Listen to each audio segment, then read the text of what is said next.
see, what's the high today? Oh, we have a high of 77 degrees, but it's like 53 right now. So, And is it sunny there? This is huh? like, is it autumnal sun, or is the weather like Well, it's autumnal sunny this sun? morning. Yeah, we do. But because of the hurricanes, we've had quite a bit of rain. Mm. All three of us. Thank God. I know. Oh my God. Oh my God. I missed. Is there a way to make us on full screen? I want to see you all bigger. Me too. Let's see. I don't know how. Oh, maybe I just enlarge my thing here a bit. Yeah, if you enlarge screen itself. There we go. Yeah, make each of us bigger, and then it will put you at the bottom. So I've got me like really too bigger. Oh, you can okay. hear me, I see. right? I can do that. Can you hear me? That works. Yeah. Ah, Yeah. not bad. You didn't have any other issues.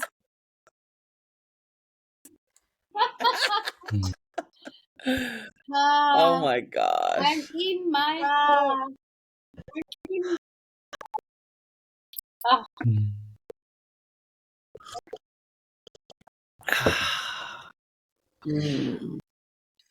She's all moved in. I'm all moved in. Yeah.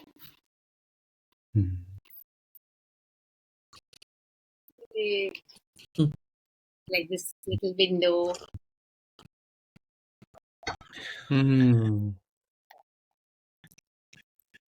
Oh. You look different, Jamie. I've just had a haircut. Yeah. Yeah.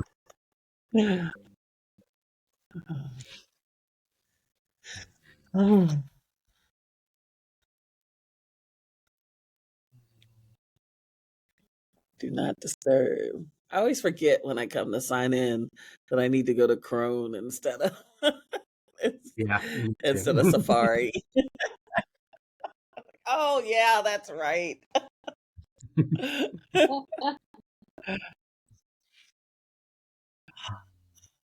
Mm. Mm.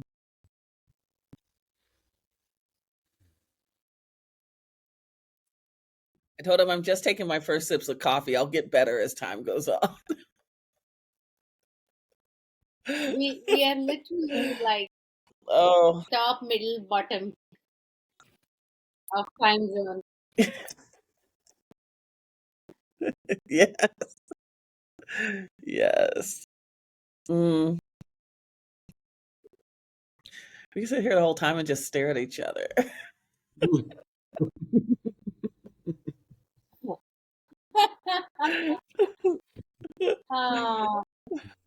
We were plotting and planning, Jamie. Rhea and I talked a little bit ago, I don't know, a week ago. Yeah. I don't know. Time is crazy right now. And we were planning we could all meet at Jamie's. That's like here in the Yeah.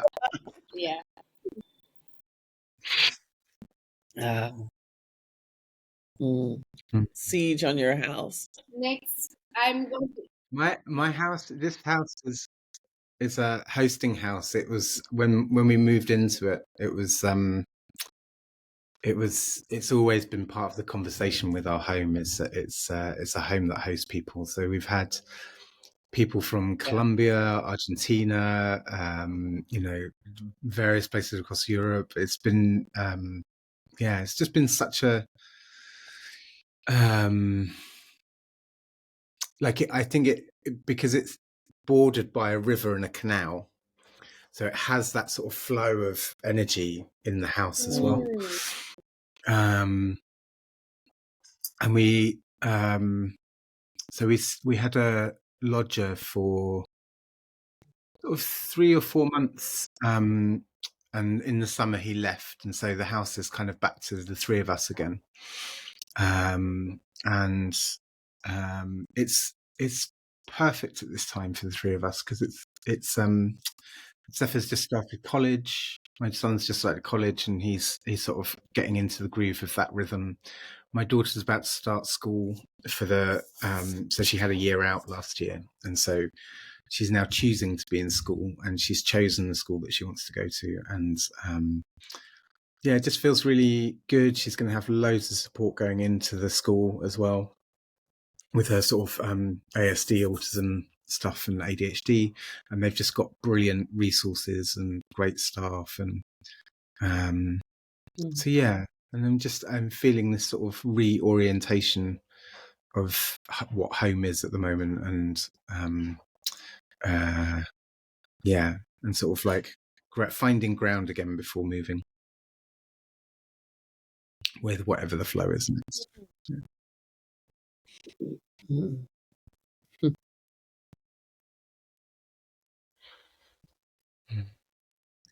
I think, my home, before I moved, was very much a hosting place. I mean, we did the monthly potlucks. We had, my coaching space, which was a room over the garage that had its own bedroom or bathroom, and back stairway, was perfect for guests. It used to be the maid's quarters of the house.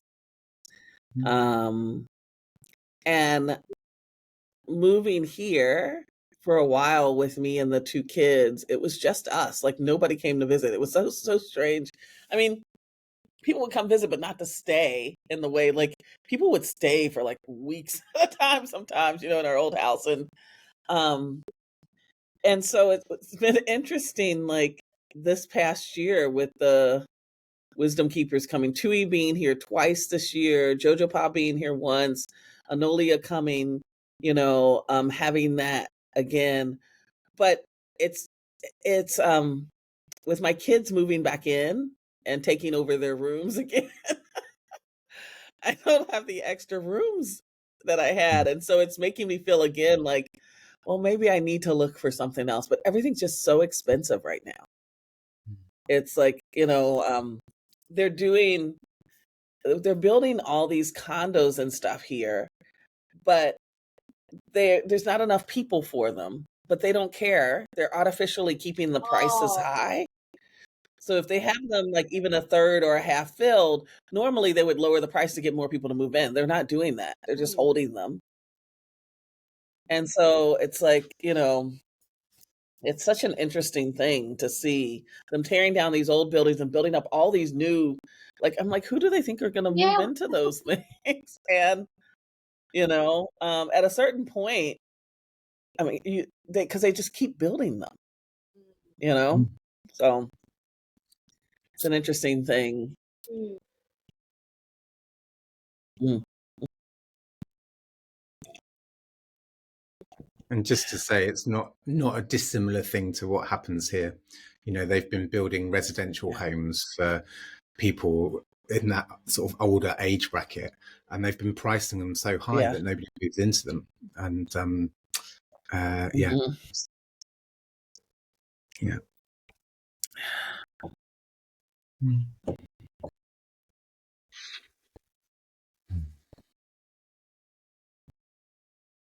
We meet today. Such a interesting. Today's in India.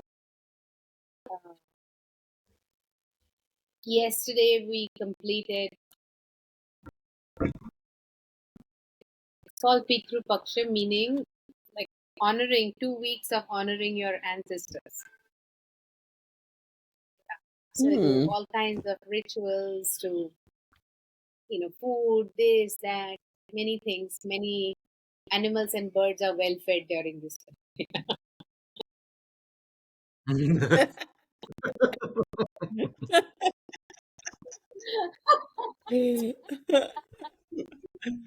The four-legged ancestors. I'm sure they are like really looking forward to this time of the year. But the winged ones, yeah. And I mean, it makes sense to think of it like that in a way, because energy doesn't get created or destroyed. Neither does life, I believe. It just changes form. So, So yesterday, I've always, like 4 years ago, my father-in-law passed away, and I was very close to him. And the morning he passed away, I mean, I wasn't there. But my ex-father, but I'm still close to him. So suddenly there was this hornbill which came in on the tree in front of my window in my earlier house. Now, hornbills are not common at all in India, let alone Bombay. I'm sure there are other places, but Bombay, in a city-like place, hornbills are not common. And so when this one came, I did not know it's a hornbill, but it looked like my father-in-law. He had this long, thin neck and all. So I just felt like that he had come to see me now because he couldn't travel. He came as a bird, and since then, and I haven't seen another hornbill since. And earlier like couple of weeks ago, maybe I saw a hornbill pair, and then yesterday, which was the last day of this Pitru Paksh, he showed up again, and he was like just trying to get inside the house. They're like big birds, They're big birds. They're not like they're not tiny and cute and all that,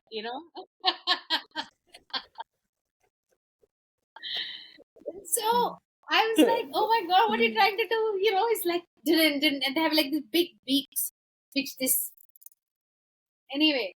And then I thought, oh, maybe let me just feed him. I might as well do two in one thing.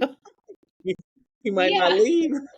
And so I kept a little bread there, and he took one bite and was wondering and thinking, what is this thing?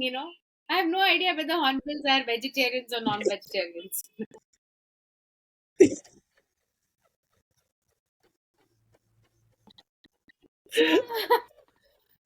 So, but anyway, he ate, and I was like, somehow felt like it was done, and during this 2 weeks period, they say one will have, if you're open and sensitive to subtle things, you'll get an urge to eat some food, which normally you wouldn't, or wouldn't think of eating, or sleep, some behavior which is out of your ordinary. And that is some ancestor wanting to live that through you just one more time, So to not get too hassled by sudden other behaviors, eating, not eating, eating a particular thing, sleeping, not sleeping, whatever. And so that was very interesting. And then as that ends, today begins this Navratra, which is the divine feminine initiation. And I'm so glad we are meeting today, because this Shakti and the various Shakti means energy, right? And the goddess Durga and all her 9 forms, which is, I find it so fascinating. Like, there is not just this benevolent, oh, let me stand and pray for you all the time types, Some of them are like fierce, and some of them are like all forms of the feminine. The beautiful and young, the daughter. Today's is like it's the progression is today she's born. Okay, so white is the color. So I'm wearing white. So every day I will wear the color of that Durga, and then tomorrow she'll be a young girl, and then this, and so on, and then finally she's this all-knowing, wise deity, right? And so if you do it with that sort of thinking consciously, you get to live. And this is not about women. This is about feminine,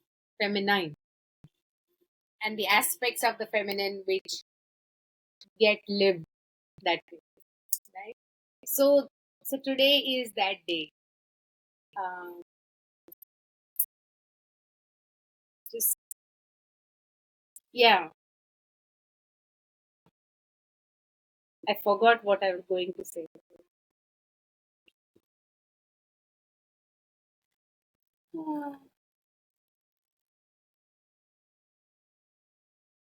I remember. A few years ago, I had written one blog on this, but I thought I'll mention this. So Shakti, so I've been unnecessarily studying all this ancestral, how ancestry works, from the XY chromosome biologically, right? Like, we don't come from all our ancestors, but all our ancestors come through us.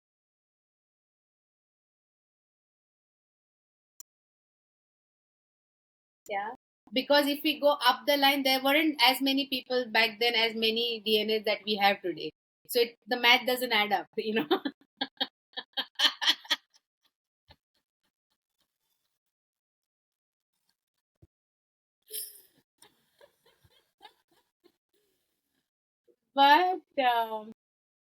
But so you get one X and Y and so on, but you get one extra from the mother, which is the mitochondria. Okay, which you only get from the woman, from the mother. And the mitochondria is one little powerhouse in our body, which fuels all the cells which do all the work.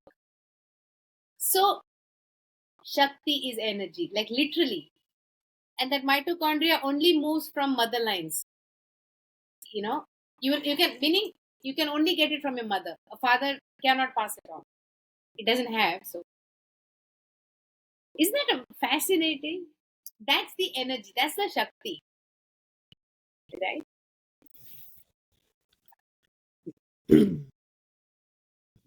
That's the DNA test that I had done recently.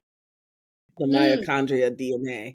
So it went down the mother line to find which tribe in Africa my grandmother's grandmother's grandmother's grandmothers came from. Wow. And it's from the Mindi tribe. Mindi. Yep, in Sierra Leone.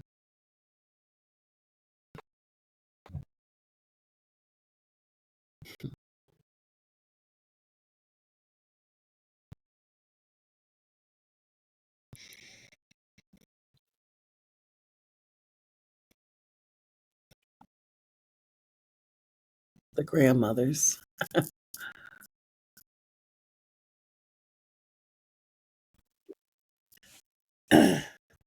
So,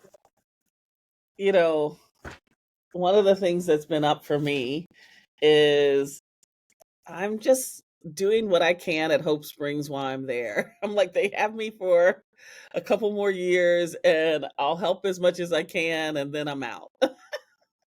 I'm still part of the community, but and one of the things that came up is Jojo Pa.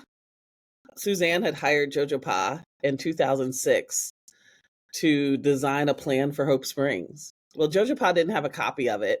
And I think Suzanne put it in the drawer. So I don't know if anybody else knew it existed. I only knew it existed because Jojo Pa wrote it in my house. She was in my office in my basement when she wrote it. And so I asked Suzanne if she had a copy. And she's like, I don't know. I'll look. And she found a copy of it. And it is so freaking good. It's like, it has, I mean, even like the setup, the first model, she says, the organizational model I recommend consists of 3 primary service components: the Retreat Center, the Institute for Inner and Outer Leadership Development, and the Nature Conservation Center. I also recommend an innovative administration model called the Center for Creative Workspace, which is a strategy for overcoming the traditional challenge of obtaining sufficient funding for nonprofit administrative staff. This expanded and evolved model for Hope Springs grew out of me asking myself the following 3 questions. 1, what model will support the organization as being considered fun-worthy, remarkable, and great to the philanthropic communities? Number 2, what model will contribute to the organization's longevity, legacy of healing, and transformational opportunities, as well as prominence in the field of human growth and development? And number 3, what model will honor the organization's achievements and champion the culture of divine feminine, stewarding the sacred land, and in establishing long-term relationships with customers, program participants, and individual donors? And she goes through, she has a suggested mission and vision statement. She designed it so that there's an ED for the Retreat Center and one for the Inner and Outer Leadership Development, and a board of directors, but then a elemental wisdom council. She she has like over hundreds of possible foundations listed to go to for funding. I mean, it just really is quite a piece of work that even now, I mean, of course we have to go and update it. It's been 20 years for what foundations are still available and stuff, but like what a wonderful, amazing starting point, you know? And, you know, I think Suzanne was overwhelmed because it's so much, but you just start. And I didn't get to be on the whole board call last night because I was with fire and water people, but I got on for about 10 minutes and they, they wanted to take it and offer it to people and for potential EDs and have them write a proposal. And I'm like, no, no, you're again letting someone else decide who you are instead of you deciding what you're inviting people into. And that's what Hope Springs has done time and time again. So it changes every time you get a new ED. Instead of the board deciding, no, this is going to be if we're going to adopt this as our mission and vision, let's do that. You know, one step at a time. But it's this whole people get like, and I said, and why would you give this whole plan out to just anybody? Like they paid Jojo Pa to do this. So like, you know, and it's such an amazing piece of work. And so, you know, trying to get them constantly to slow down because they're so afraid we're not going to be able to find somebody. And, you know, and I'm like, no. As you get clear about who we are, the person will show up, you know? Yeah. Mm.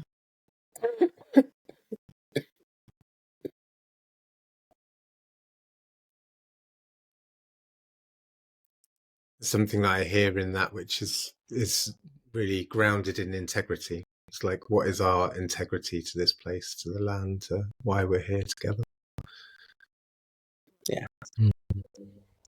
Yes. And I think part of it is because we have so many people on the board who are relatively new to Hope Springs.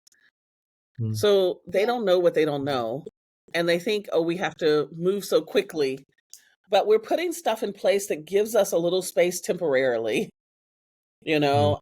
And one of the people who's driving it is a person, actually she's in fire and water right now, but she's just younger. And it's just like, it's the produce. We got to go. We got to get moving. We got to that fast. I'm like, no, slow down, you know? And let's get ourselves anchored. Because I said, this is what the last board did. They kind of played hot potato. They just put it out. All this needs to be done. Ask EDs, potential EDs, how they would do it, you know, instead of saying, no, this is the job that we're looking for.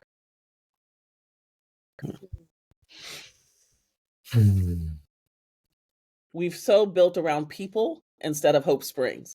Like, what does Hope Springs need? We had, for the first time, a facilitators conversation online ever, the first time ever. We, Betsy and I set one up, and we got 2 volunteers to, one person says, well, I'll volunteer to do the next 2. And I said, no, actually, I'm looking for someone to volunteer to do the next 2 years.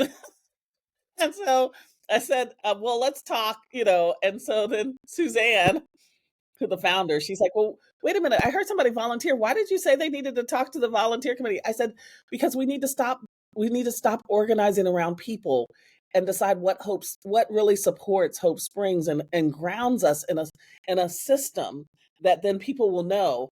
And I want more than 2 sessions because I want people to build trust with whoever's holding them. So we ended up agreeing on a year. So they'll do 4 online quarterly sessions, and then it'll change to 2 other people. And so we can share leadership, but you know, oh, I'm committing to holding it for 4 sessions. And so there's 2 women who are going to be doing that, you know? And so how do we start to build these roots and these systems in? Like, I think we need to make it part of the system that the board cooks dinner for the staff the first night of every board retreat, you know?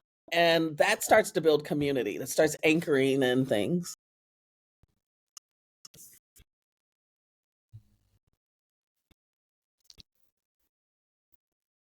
It really feels aligned with something that I'm thinking about at the moment and just experiencing with the Kaylee work, which is, you know, like we've been running these Kayleys and dancing for sort of 5 years now, and I've just had to stop because we were supposed to be doing this on Saturday, and I just haven't got the capacity and energy anymore.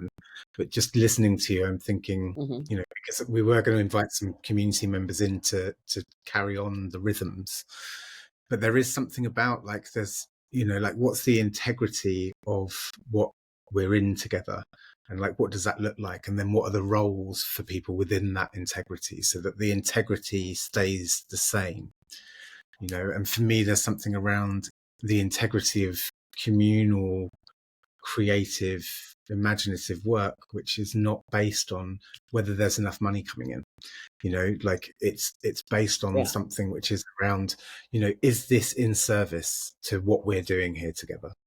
And if it is in service, like, how do we gather resource around that service, rather than where are we going to look for the money so that we can deliver whatever it is that is kind of within our remit, but actually the funder says they want to do that, so we'll go over that way. You know, and so you're constantly moving, shifting, and so just really interesting. Thank you.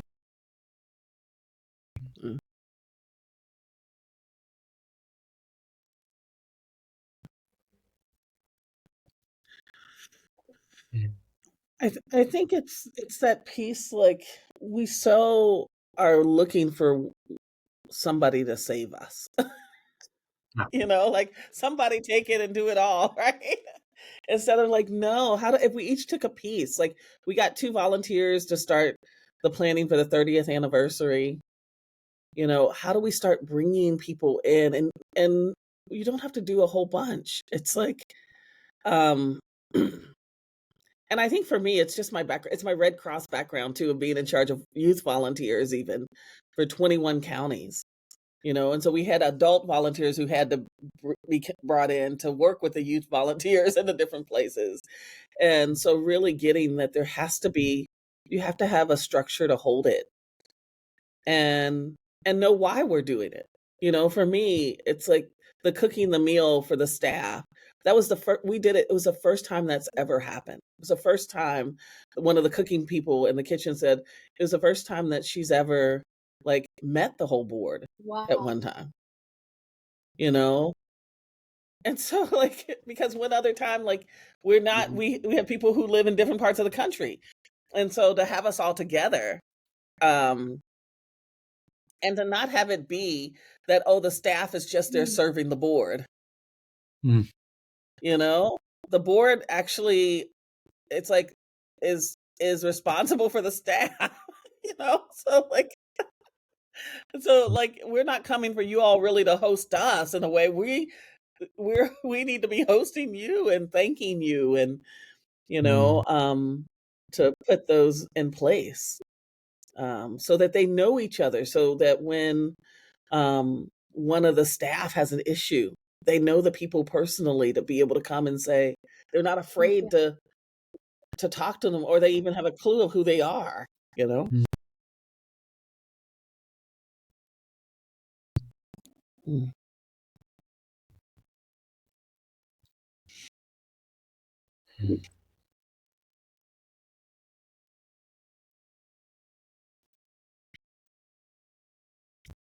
know,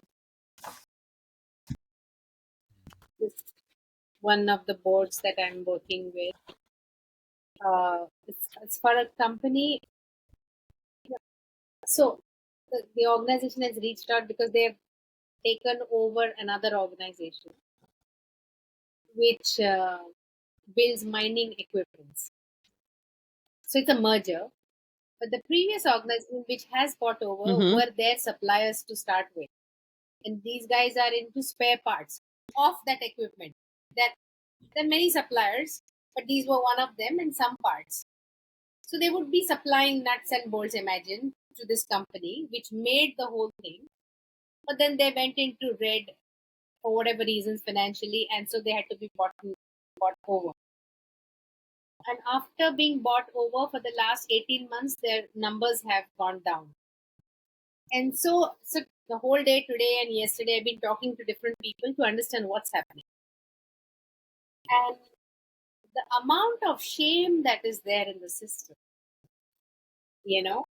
that we are an 80-year-old organization, maybe bought over by somebody, and now they are telling us what to do because they are bought over. So these little subtle things are just totally, and not that they are bad people, but these guys are like, I have to now run over here, run to them, ask 15 people for some one thing that I need.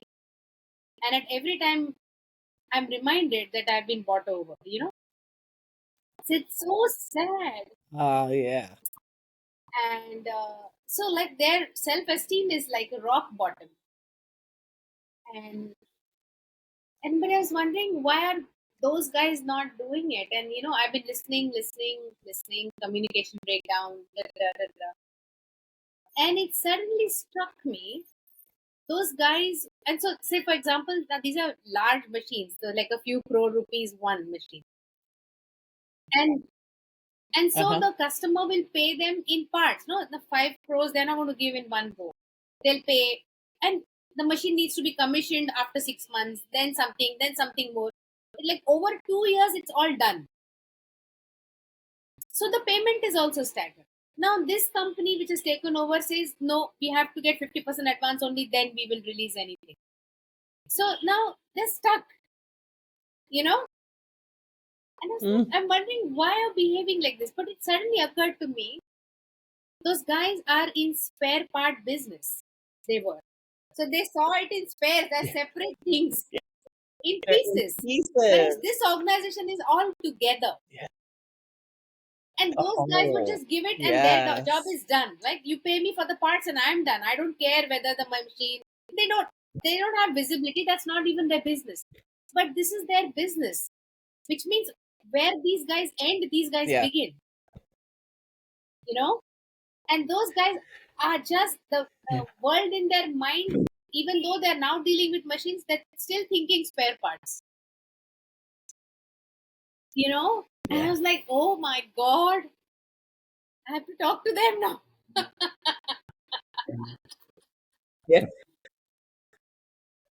It's that balance, the individual and the whole, the individual and the whole, and how do you,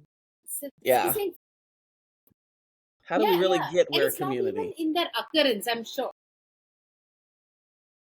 You just think this is just another thing. We are like this. We have bought them over, but you've not, right? One of the changes that I saw happen, and this is why we did the facilitators call, and I've been asking for it for 2 years, actually, is because what used to happen is people would come to Hope Springs and they would be loyal to Hope Springs because the facilitators knew each other. And so like even me volunteering in the kitchen, we haven't had kitchen volunteers in a long time, but volunteering in the kitchen, I got to see the facilitators as they're coming through, right? And so I got to know them. So if I was doing a retreat and somebody couldn't come to it, I could say, oh, but so-and-so's doing this one later this month if you want to go. But we don't know each other because we haven't met. And so what happens now is the participants who come are loyal to the individual facilitators. And so the facilitators don't know each other and the participants aren't interacting with the other people. So we're not even supporting each other's work or even learning, being a community of practice together to learn and facilitate, because so many of us are working in our own businesses too.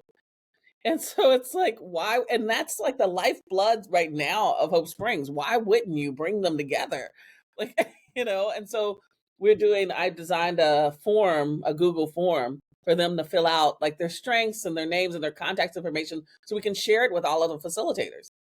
So if they have a question, they could even send out, this is a question, can somebody help me? Or they can see, oh, this is a strength of somebody, I'm going to reach out to them,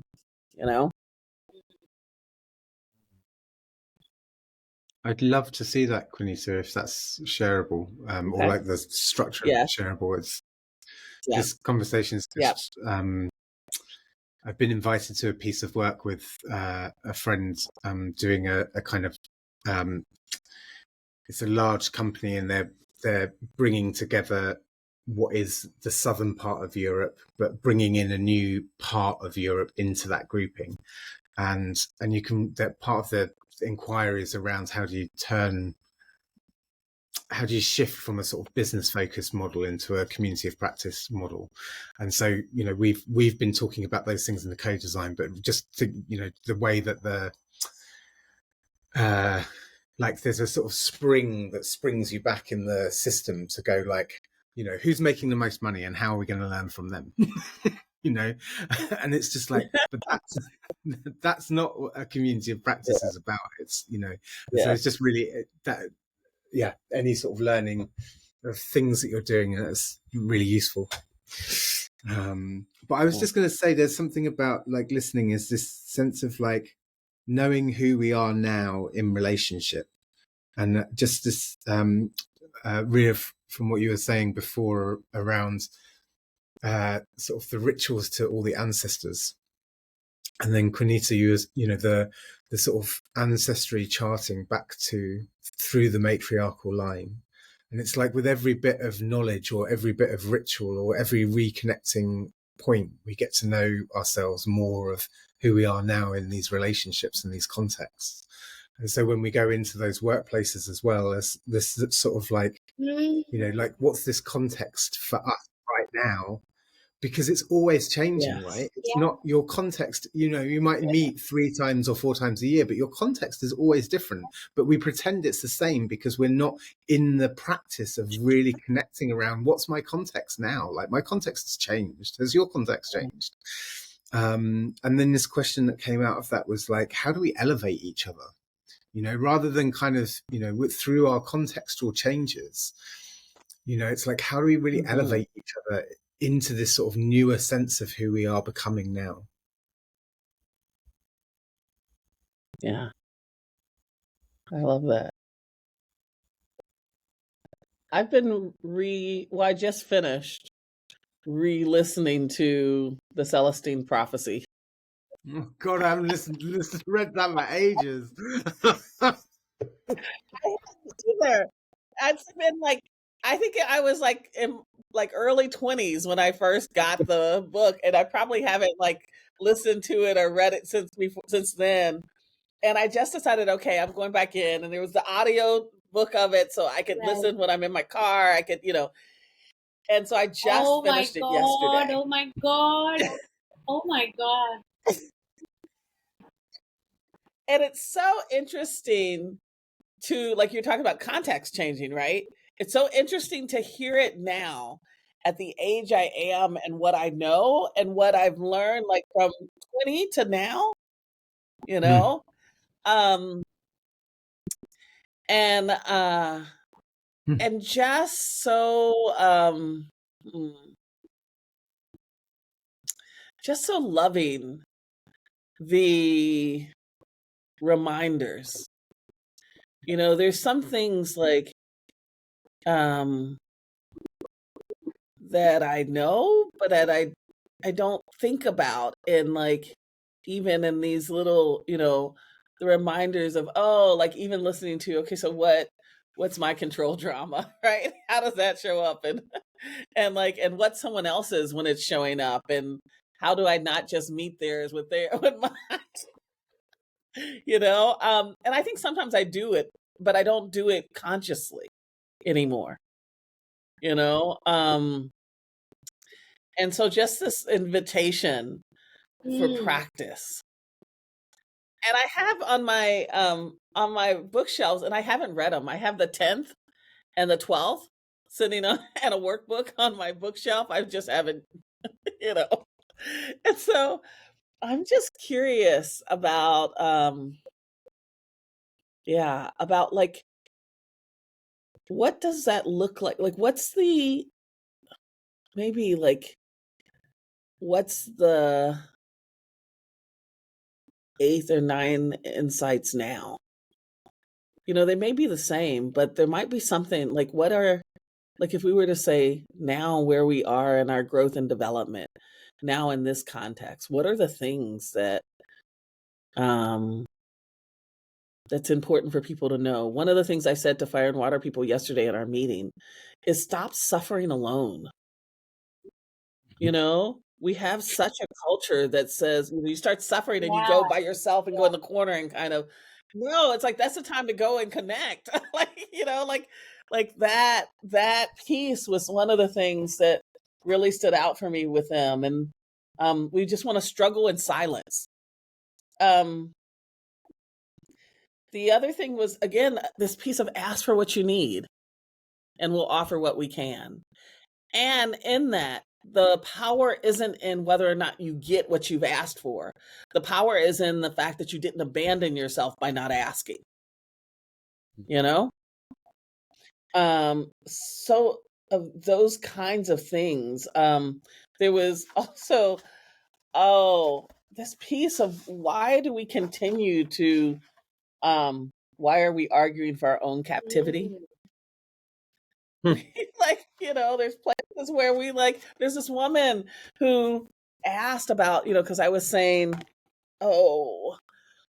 basically the universe will meet you. Like, what your belief systems is what shows up for you. And her reply to me is that's really hard for her because she feels like, you know, there's deep devastation and tragedy in the world. And, you know, the fact that these people are, that, you know, this is their spiritual journey kind of didn't sit right with her. She's like, you know, she's stuck between like faith and atheism. and kind of, how do you sit with that? And I said to her, well, I am a believer that we're spiritual beings having a human experience, not human beings that sometimes have spiritual ones. And depending on what you hold, it changes everything.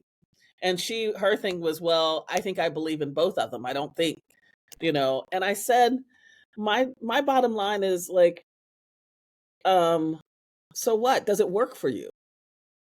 You can hold on to both of them if you want, if it works for you. But if it's not working for you, why are you arguing for that point of view? Like, you know, and so, because for me, it's whatever works. Like, you don't have to believe what I believe, but at the end of the day, for me, you know, the faith that I choose, even if I'm wrong, when I leave this this earth plane, I will have lived my life by those principles and I can deal with that. You know? Even though I don't think we can screw it up. I think there's always learning that grows our spirit. You know, just day before yesterday, yesterday we were playing the flow game. We had the session and that just flowed all the way. Anyway, so there were like 3-4 people, the asking question they went into it with, I want peace. I'm not experiencing peace. I want peace. And other things. And last week in this whole psychodrama, blah, blah, I had this sudden realization of, somebody I was coaching and I asked this person who also said the same thing, I want peace. So I was like, tell me, what does that look like? What does peace look like to you? And they said, you know, like I have no worries. I have no pressures. I'm sitting calmly on one mountain. You know, there's a gentle breeze. And I asked, I said, from where did you conjure this image of mountain and this and that? Say, no, I'm a trekker. I go on mountains and stuff. So I was asking him, I said, have you been sitting on a mountain with this gentle breeze? Yes, many times. And then have you experienced peace? Yeah. Said, no. Bugs inviting me. I got sunburned. Life met you even up on the mountain. Such a moment, no? And then I was saying that, and I also heard myself as I said it. I didn't think and said that whenever my experience was, I was asking, what is peace for me? So whatever I'm experiencing inside and my expression outside is the same, if they match, the result is peace. If I'm angry inside and I love that. express my anger outside, I still experience peace. I'm sad inside I express my sadness, what I experience is peace. But then some days there are, like, I'm feeling joyful in my heart, and I enter a room and there are fighting or people are sad, and I suddenly feel like I can't express my joy in this room. And so even though I have joy, I'm not experiencing peace. So this as an experience of peace versus idea of peace. Oh, wait a minute. You gotta wait a second. Oh my God. You just like rushed by that. Oh my gosh. When the inside and the outside match, I experience peace. Oh my gosh, Rhea.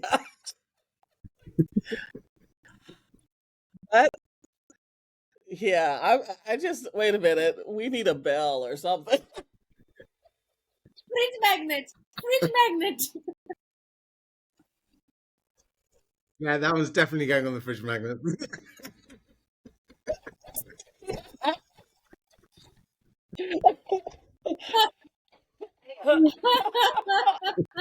Gosh.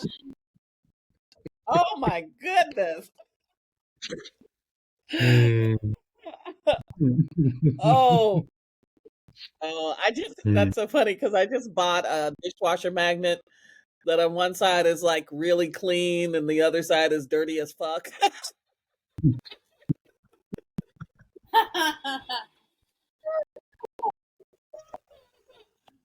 Oh, okay, you can go on. I just had to stop that. Like, that's one of those 10 insights or whatever. Like, we got like that's one of them right there.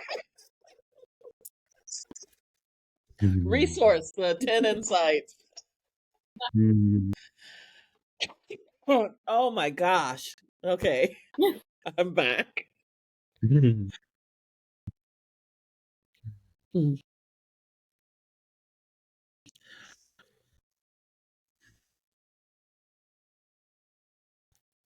Mm.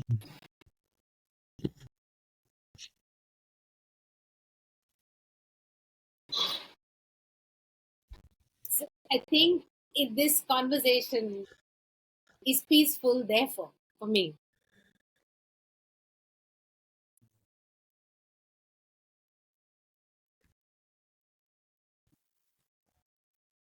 So I was having a curiosity around this sort of sense of inviting like some people to come and join us. And I was just thinking that actually maybe what we should do is invite a few people each, but send them this recording and say, this is our vibe. If you listen to this and you want to come and join us, and you want to come and vibe and the inside and the outside meet, then come and join us. Because I think that's the it's definitely that bit of just kind of when you're when you're feeling the joy and you walk into a room and everybody else is like, yeah, there's no joy here. I'm just like, yeah, no, we want to be inviting people who are like, yeah, come and do the joy and the deep stuff and the laughter, and yeah, this is us. Yeah, I love that. Make some fridge magnets too. I'd forgotten the fridge magnets. I was like, oh yes. I'm so excited now.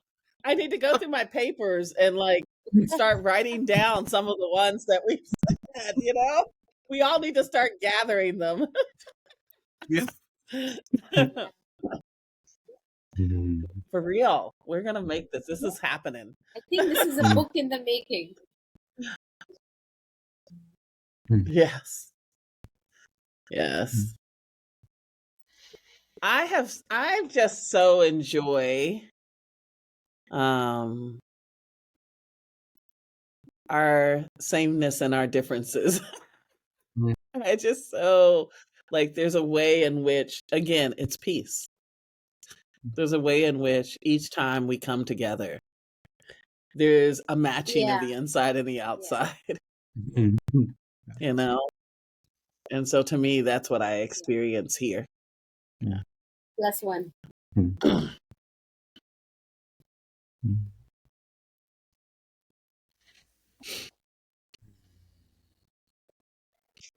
And I love the piece of resourced illuminating the art and practice of resourcing and eldering each other.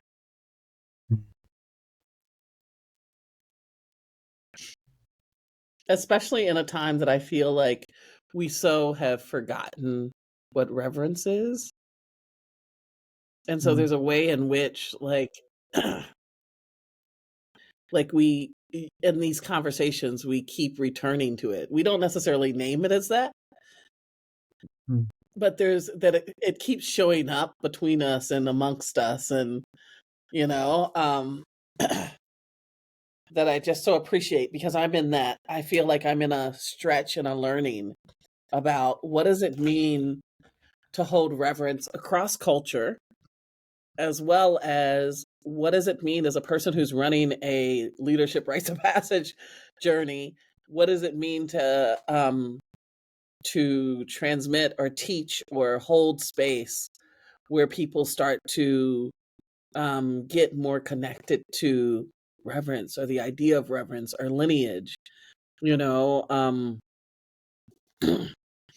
How do people leave feeling like they're connected to the lineages that held the space for the 16 months? Or do they still just see it as my lineage? And that theirs is just fire and water. That there's no like honoring of the other ancestors. I was thinking about that talking to Christina Baldwin too, because one of the things she asked in like working with the med students and doing circles, she asked if I was offering the Circle Way, the book. And I said, no, actually, what we've been doing though is I've been giving the Essence of Circle Practice cards, which refers to the Circle Way book. But she said, as we get further out of those books being published, they're in danger of not being printed anymore. And it's such a resource.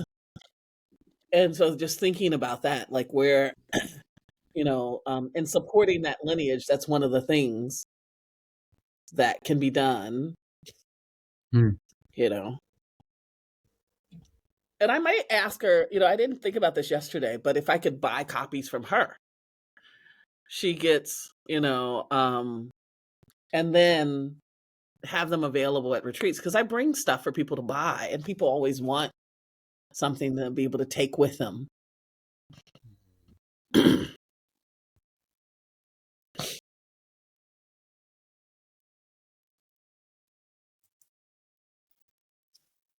It's really interesting, just like noticing the parallels. I mean, I don't know if either of you are on the Open Space Technology email list, which is the listserv that has been going since Harrison Owen kind of started writing about open space.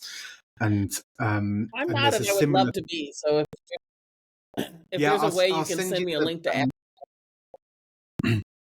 yeah, but it's so there was I just saw a little bit of a conversation around people saying, now Harrison is dead, do we need to be more in a community of practice? Like, do we need to move platforms or do anything different? And and Chris Corrigan and a few others kind of saying, no, this has been here. And the reason it works is because it's so simple.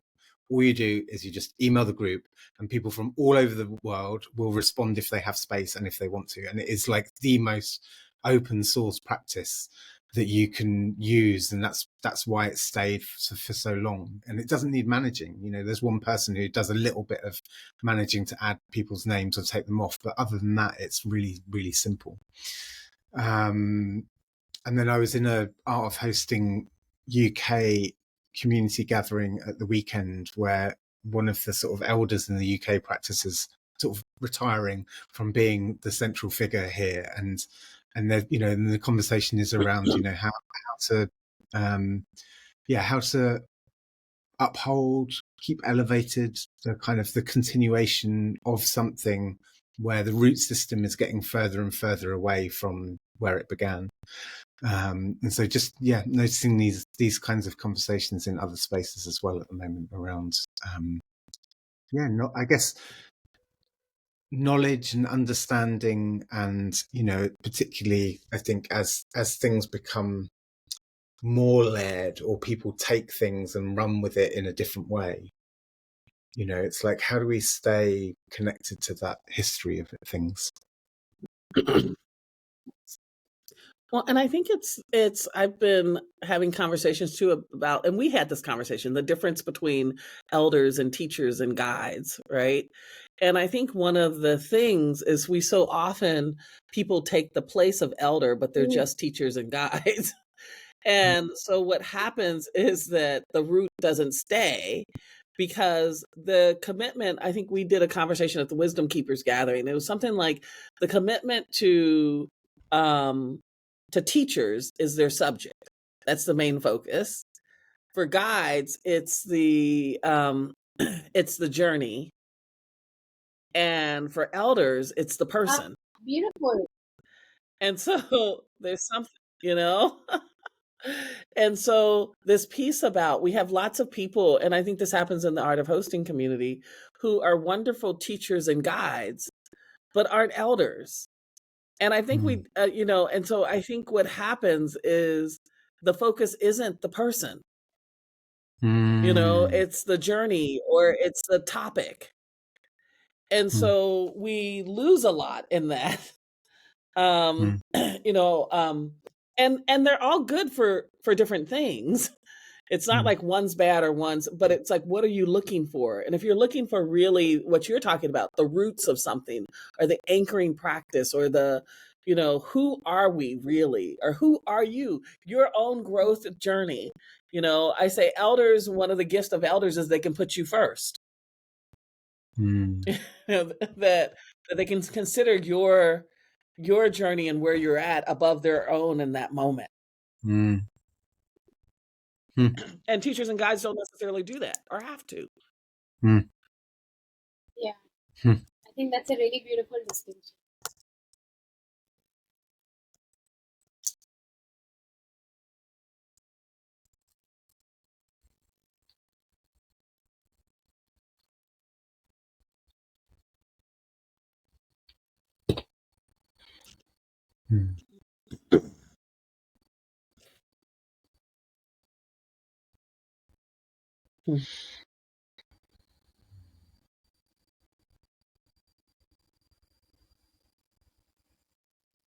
The other thing I'll say is, we talked about this too. Elders are often teachers and guides, but teachers and guides aren't necessarily elders.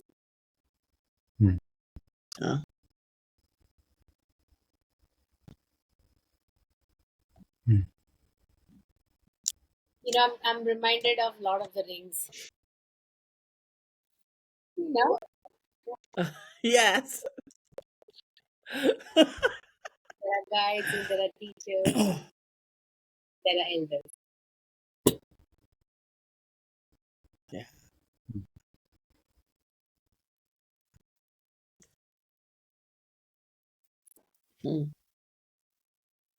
Something else that I was talking to one of my teachers in constellations practice, and we were just talking about how some of the sort of teachers and elders in that community are now wanting to set up another group where other practitioners who have been taught by them, but are able to also hold with an integrity the elders' work. So places for the elders to go to do the work that they still want to do or need to do, but it's done in a way where, some of the past students might be able to go to those spaces and hold with integrity the elders in their eldering of them, the bit that they need to do still. And so I think that's also a really interesting thing, is like, elders still need places to go, right? They still need other people to hold them in their own process, outside of holding others in theirs.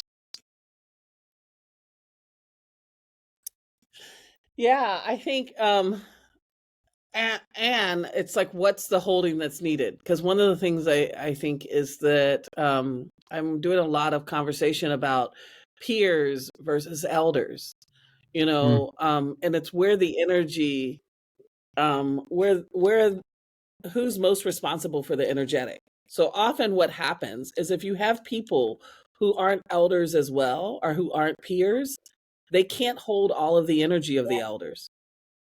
And so often they try to hold them, but they just don't. You can't take somebody someplace you haven't been. And so what happens is, in the elders being responsible, they won't show fully up in that way of like having somebody hold them, because the people really can't. You know, you need other elders and other peers or elders to hold you. And so how do I love Maya Angelou said unequals cannot be friends. They can be a lot of other things, but they can't be friends because they can be friendly. But if a person has a higher level of consciousness, you have more responsibility for the relationship than the other person does.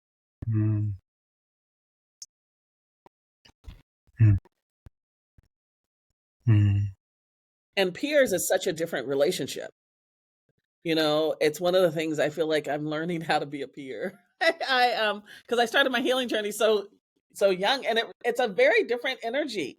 Like I was really comfortable with, like I had all these elders around me who were teaching me as I was growing, as I stepped into my journey at 15. Or the people who were like my age really weren't my peers. I was like eldering them. I was always that person, right? And so to really find peers where there's not a responsible for, there's a responsible to.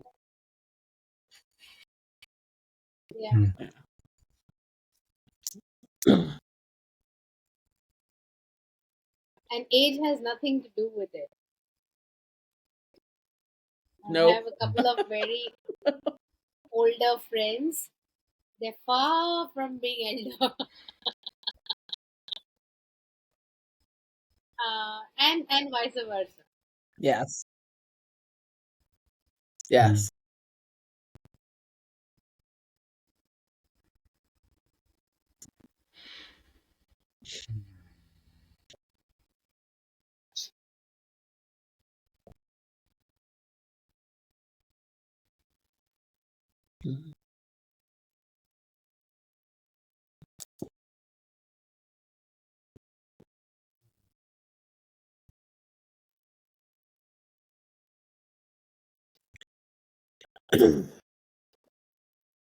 We have such a, you know, with spirodynamics, one of the things I find is in this, we have such a hard time with hierarchy and anything that looks like hierarchy. And my thing is, okay, you know, we can do consensus and stuff, but at a certain point, somebody's got to make a choice, make a decision. So we're not like going in circles, right?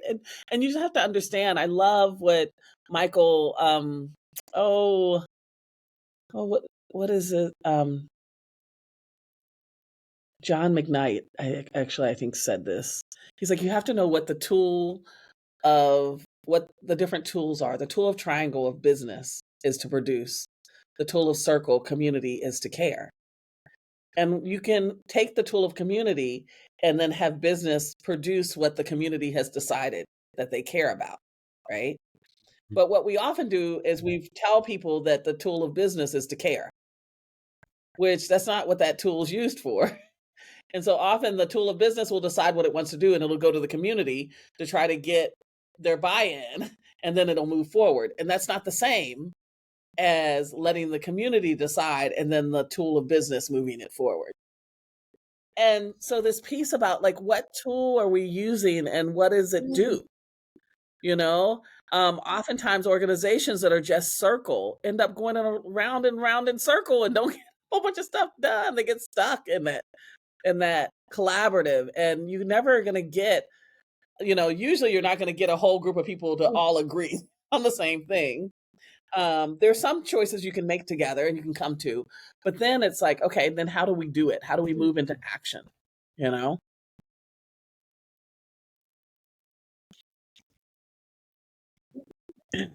And there can be little things, like one of the things that we are starting to do is even just letting people know at Hope Springs to help in community and us holding the space together.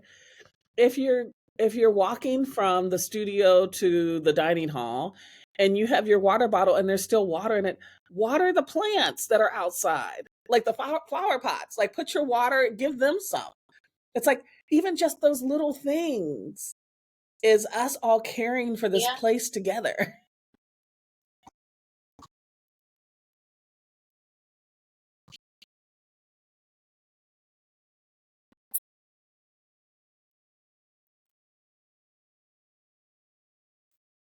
Makes me think, what shape would animist practice be? Because that's what it kind of, that way that you're describing that, Quanita, is what I would, describe as feeling connected to everything, like to all the parts, like the community, the circle bit of the community of care piece is like really tending to community and to each other and to the things that we might be co-responsible for in that moment. But like then there's a sort of layer around that that is around all of it, which is around, like the bigger us, the places, the ancestors, the land, the purpose of what's holding us all in a much deeper sense to that as well.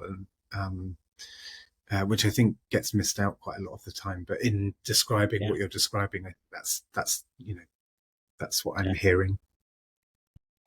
Yeah. Well, and what Rhea was talking about with the ancestors, right? The honoring them and the celebrating. We do the same in the African American community.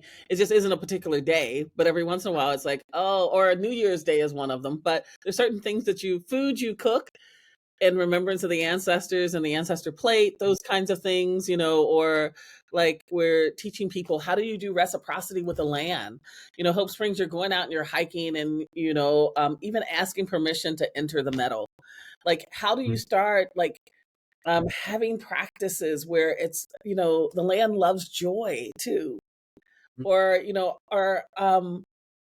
offering laughter and singing. Like, when I was there the last time, I was there that first night by myself, and it was a full moon. It was the night before we met, Jamie, before we had our call, I think it was. And I just, like, I sang to the moon in the hot tub. I sat in the hot tub in the water and sang to the full moon, and just like enjoyed being there by myself and just this conversation with the moon. All the moon songs I could think of.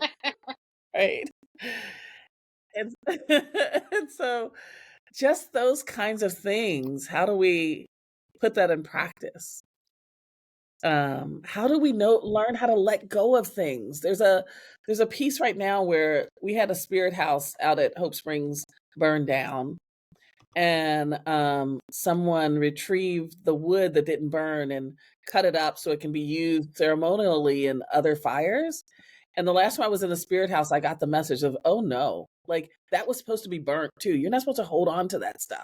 If Lodge burns down, you take everything, you burn everything to the ground. You don't hold back stuff that was trying to leave. Where are the places where we're holding on to stuff that it's time for it to go? Beautiful, yeah.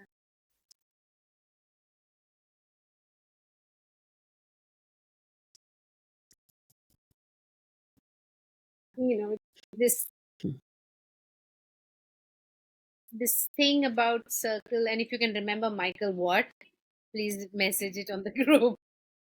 Because I think so in a way the shapes are like roles, right? And when you take on that role, with that role only that can happen. The role has a definition and it has a script and so on. Like the circle has a role and it has a script, and a circle will give this versus a triangle will give something else. A square might give something else. Foundation.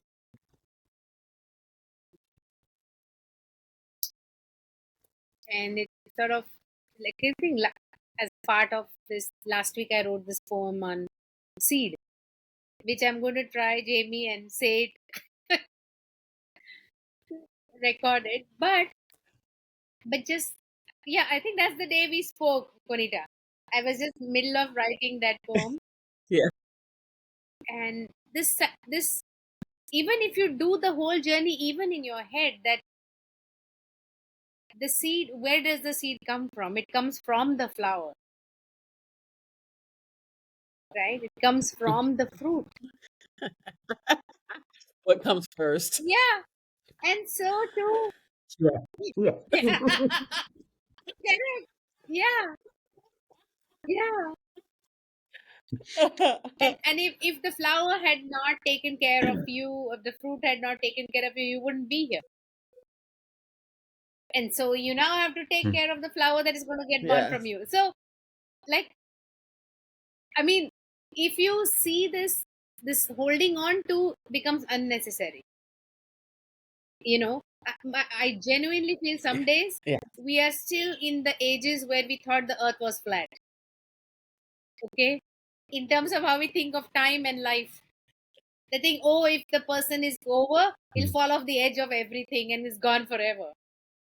But if you know, and so you kind of hold on, no, don't go to the edge, no, don't do this. But if you thought of it as a sphere, which it is, like the earth, you can't see it, but it doesn't mean it stopped existing. You know? Mm-hmm. Yeah. My dad is back.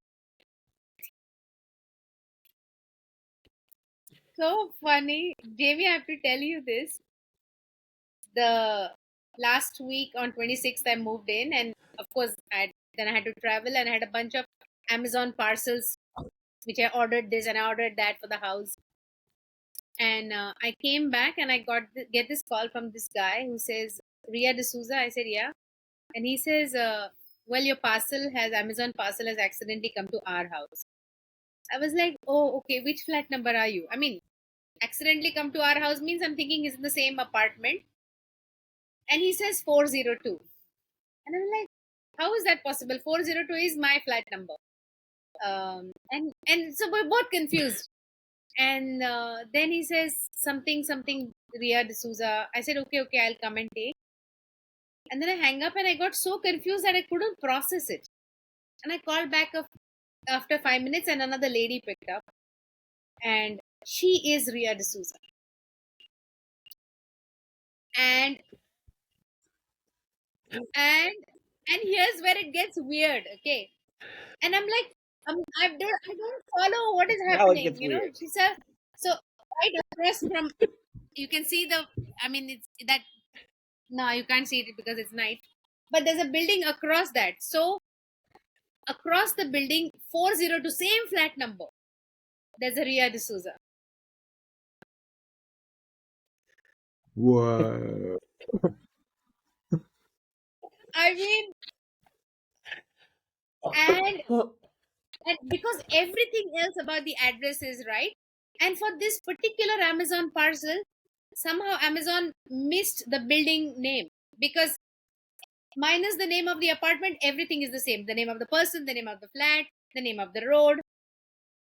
And I don't know how that happened. And I'm like, I'm still reeling from that. And we were having breakfast, my son and I. And I get a call. And my dad passed away in 2017, by the way. Yes. So I get this call, and this person says, hello, I'm Rhea D'Souza's dad. Your parcel is here. Please come and collect. And I mean, I can see, and the building is opposite, which means, and I went to the house to pick up my parcel, and this uncle, and no mom, only uncle is there, and he's Rhea D'Souza's dad. And he says, oh, you are the one who's just moved into the house. I saw my house. I can see straight because it's at the same level. And he sits there and he's like totally watching over me. I mean, how bizarre is this? I said he's one of her community papas. Right. Yeah. How many things have to like go into one glitch for this to happen, right? The building could have been anywhere else and he can't see me. It could have been another flat and it wouldn't be 402. I mean, I don't know how. She's married, this lady Rhea D'Souza, and D'Souza is her maiden name, and she has kept it. a husband's last name is something else, but like, you know,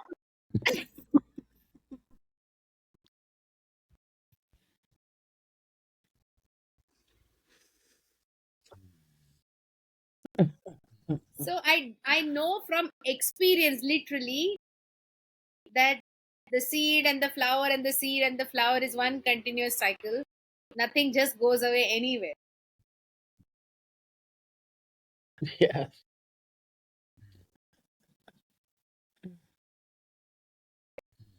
How amazing.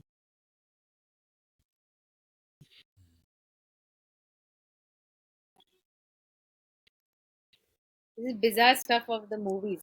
And if it did not happen to me, I would find it hard to believe. Yeah. Like they made that up. Can't be so much. I mean, come on. Come on. Yeah. Oh my gosh.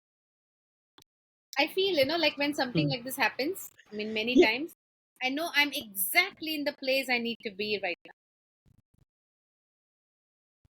now. Yes. Yes. The flow shows up in that Yes. way. Yes. Because all of this was orchestrated before. I mean, they didn't come to live here now. They lived there before. And I showed up. Yeah. Yes. They've been waiting for you. Oh boy, I cannot tell you how big Yes. How wonderful. I'm aware, like, we're in October. We've been traveling a good chunk of this year together. It feel, like in this journey. And I forgot to post it, Jamie, when we talked. The document that I have that has the 13 moon cycles. I did a couple years ago Women Speaks gathering where we actually went through the 13 moon cycles, and so we put together what each of the moons have and their gifts and stuff like that. And so I'll post that. I forgot to do it the last time we were connected, but yeah. I head back out to Hope Springs today. There's a teenage group, Planet Dance. They're dancers that they usually ask me to do like a couple hour session with them. But because our operational person, her last day was the 30th, I'm actually going to be the Hope Springs person on site in case an emergency happens or any of that kind of stuff. I'll be the staff person there, which probably means that I'll mostly be writing this weekend, which is really nice to have some space and time to do that. Rhea, I've been thinking again about Rhea at one point did 100-day blog posting. And then when she finished, I picked it up and I did 100 days. And then it was interesting because a couple people picked it up from me. And so it kept, like that kind of, and I'm feeling like I haven't been writing. And so maybe at the beginning of the year, I'll do it again. I'll have that, and it's just to start that practice of what's present. And it didn't have to be a whole bunch, but it's like, what's on my mind that day? It was really, really powerful, Yeah. And people follow you. I mean, they start to really wait for it. Are we almost like 100 days between now and the new year? As in the Gregorian New Year, rather. Oh, I didn't think about that. Wow. How can... Let's see. I think it's like 98 days, really? I think. I might hang on, hold on. One, if I include today, so 7, 14. Okay, 1, 2, 3, 4, 5, 6, 7, 8. So to have a start now. It's like 90, I think. Oh my goodness. But yeah, it's pretty close. Yeah, there's something about that. See. Actually, that time many people took up different things which they did 100 days of. 100 day, 100 paintings, 100 day, 100 something. It became like a thing. Yes. Yes. All right. So are we starting tomorrow? Each of us. That would be it would be wonderful to have each of us, but also I was thinking, no, because it'd be hard to keep it up if it was every 3 days. Like we each took. Maybe I think just each of us do 100. Or we could just, I think 100 fridge magnets. I mean, you can put that down for sure. Yeah.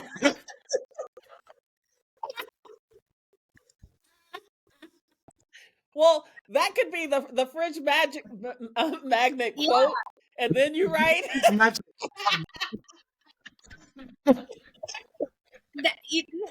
What have you got in store for me today, fridge?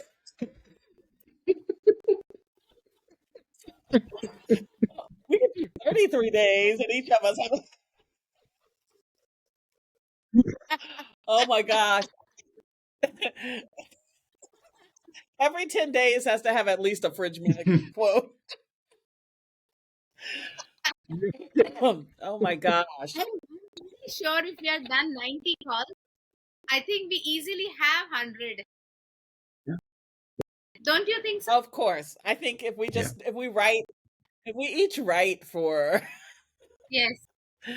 I mean, because there's bound to be, if we just do blog posts, there'll be several quotes in more than one blog post, are the main theme. So if we're doing 100 days of blog posts, that's probably at least 300 plus refrigerator magnets, Yeah. I think we have people vote on their best ones. Yeah. What's your favorite? Oh my God.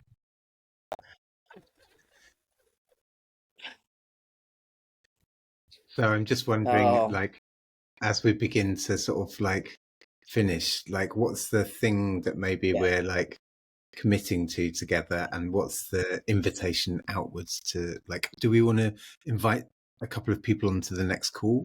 Do we want to and do we want to do that on the new moon or the full moon? Yeah.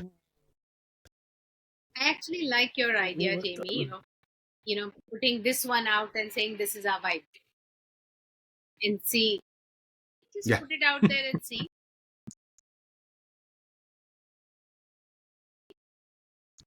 Yeah. And let's see. Can we invite people to the November full moon? I'm traveling during the other one. Yeah, hold on, I'm going to have a look. And the new moon is Diwali. I will be in Paris. And is over. Yeah. So she'll be close to you, Jamie. Closer. You should come. November the 15th, right? Yeah. Yeah. November the 15th. To invite people to. Great. And then 15th of November. And then if you both do want to come here, let me know, work out between you when you want to come, and just tell me, and I will make that happen in terms of space and everything else. So yeah. We shall descend. Yes. Oh my God. That would be so awesome. Yes. It's interesting too, Jamie, because I'm getting a couple people who are interested in fire and water who are in the UK. But the timing, for our calls, don't really work. We meet in the evening. And at one point, Tennis and I had talked about doing a Fire and Water Europe. And so there may be at some point that I would be brave enough. I mean, who knows? My next round might be that. But have talked about coming over there and just even meeting people and what that might look like to have take a cohort through. Yeah, that sounds amazing. Yeah. Well, should we do a checkout? I'm feeling so full.